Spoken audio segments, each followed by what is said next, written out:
থাকবে, আবার বন্ধ হয়ে গেলে মান সম্মানের ব্যাপার ভাই, এইখানে যারা বন্ধ না।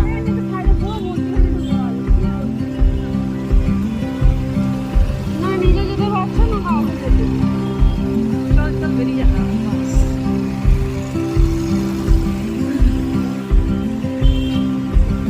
এখানটা একটু গরম, মানে এত পুরো ঠান্ডা ঠান্ডা লাগছে।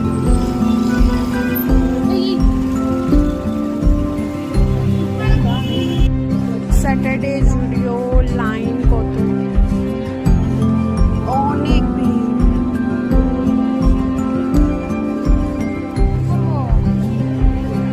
কিছু পছন্দ হয়েছে তো?